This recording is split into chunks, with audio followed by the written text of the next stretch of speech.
Hello बच्चों, let's read the question. Assertion reason का question है। स्टेटमेंट वन में जो है हमें असर्शन दिया है, स्टेटमेंट टू में हमें रीजन दिया है, और उन्होंने हमें पूछा है कि अगर दोनों स्टेटमेंट सही है तो ए मार्क कीजिए। मीन्स हमें ये बताना है जनरली कि दोनों स्टेटमेंट सही है या फिर गलत है। अगर सही है तो रीजन जो है वो बराबर से असर्शन को एक्सप्लेन कर रहा है कि नहीं कर रहा। सो देखिए, हम स्टेटमेंट पे चलते हैं। स्टेटमेंट वन है, colloid gets coagulated by addition of an electrolyte। अब इलेक्ट्रोलाइट क्या होता है? इलेक्ट्रोलाइट एक ऐसा आयनिक स्पीशी है जिसके पास पॉजिटिव एंड नेगेटिव दोनों चार्जेस होते हैं। जैसे हो गया हमारा NaCl। ये जब टूटता है तो Na प्लस देता है और Cl माइनस देता है। ठीक है, दोनों चार्ज है इसके पास, कैटायन भी एनायन भी। अगर ऐसी कोई स्पीशी हम कोलोइडल डिस्पर्शन में डाले, कोलोइडल सॉल्यूशन में डाले, तो कोआगुलेशन हो सकता है। क्योंकि देखिए, कोलोइडल सॉल्यूशन किससे बना होता है? अगर हम देखें तो ये देखिए, कोलोइडल सॉल्यूशन अगर ये इसमें ये कोलोइडल पार्टिकल्स है, इनका कुछ ना कुछ अपना चार्ज होगा।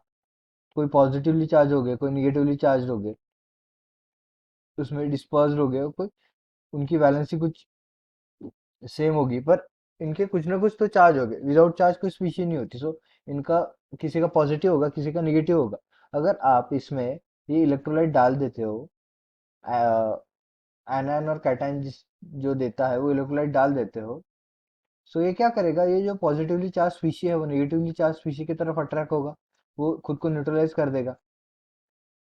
और जो निगेटिवली चार्ज स्पीशी है वो पॉजिटिवली चार्ज स्पीशी की तरफ अट्रैक्ट होगा और खुद को न्यूट्रलाइज कर देगा। क्योंकि इवेंचुअली एक एम क्या होता है किसी भी कंपाउंड का, कि वो स्टेबल होना चाहिए। सो ये स्टेप खुद को स्टेबलाइज करने के लिए जो है वो इसकी तरफ अट्रैक्ट होगा, इसकी तरफ अट्रैक्ट होगा। So after some times cation डालने के बाद ये ऐसा दिखेगा। देखिए और ये एक कोलोइडल पार्टिकल हो गया, ये ऐसा दिखेगा।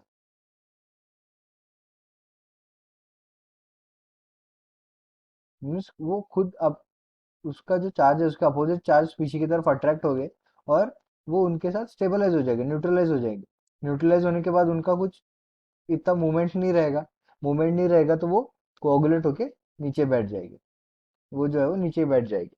सो इस कोगुलेशन का एक इम्पोर्टेंट एस्पेक्ट क्या है? चार्ज है। क्योंकि जो चार्ज की इलेक्ट्रोलाइट्स वहां पे इंट्रोड्यूस हो गए, वो ऑफ कोर्स अपोजिट चार्ज को अट्रैक्ट करेंगे, अपोजिट चार्ज को अट्रैक्ट करेंगे, तो वो न्यूट्रलाइज हो जाएंगे।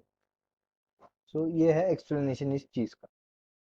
स्टेबिलिटी और स्टेबल होने के लिए जो कोलोइडल पार्टिकल्स है, जो बहुत ही अनस्टेबल, बहुत ही नहीं पर जो अनस्टेबल होता है, वो पॉजिटिवली चार्ज या फिर नेगेटिवली चार्ज आयन की तरफ अट्रैक्ट हो गए, उनके साथ स्टेबलाइज होंगे, उनके साथ न्यूट्रलाइज हो जाएंगे। न्यूट्रलाइज होने के बाद उन पर कुछ चार्ज नहीं रहेगा। चार्ज नहीं रहेगा तो वो कोलोइड बना लेंगे, कोऑगुलेट हो जाएगी एक दूसरे से।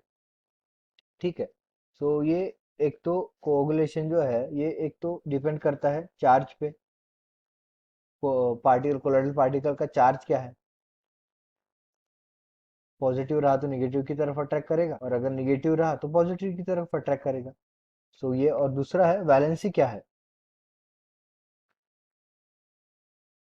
उस कोलोइडल पार्टिकल की? वैलेंसी क्या है? क्योंकि वैलेंसी और चार्ज इंटरकन्वर्टेबल है। सो अभी स्टेटमेंट टू देख लेते हैं। Coagulation depends upon the valency and the sign of the charge of coagulant ion. So ये भी सही है कि अभी हमने देखा कोऑगुलेशन दो एस्पेक्ट्स पे डिपेंड करता है, एक तो चार्ज और वैलेंसी। सो जो colloidal particle gets coagulated by addition of electrolyte, ये स्टेटमेंट जो है ये सही है। और coagulation depends upon valency and sign of charge of coagulants, ये भी स्टेटमेंट जो है ये सही है। वैलेंसी किस तरह सही है ये बताता हूँ मैं आपको। अभी देखिए, जितनी ज्यादा कोलोइडल पार्टिकल्स की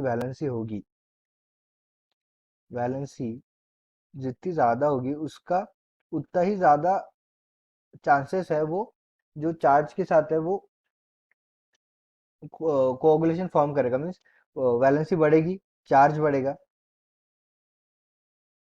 चार्ज बढ़ेगा तो जो अट्रैक्शन फोर्स है वो भी बढ़ेगा, और वैलेंसी जो है वो कितने अमाउंट ऑफ इलेक्ट्रोलाइट उस कोगुलेट एट उस कोलोइडल पार्टिकल के अटैक करेंगे, ये भी डिटरमाइन करती है। सो वैलेंसी बढ़ेगा, चार्ज बढ़ेगा, और ये जो है वो अमाउंट ऑफ कोगुलेशन भी कॉज कर वेरी करता है,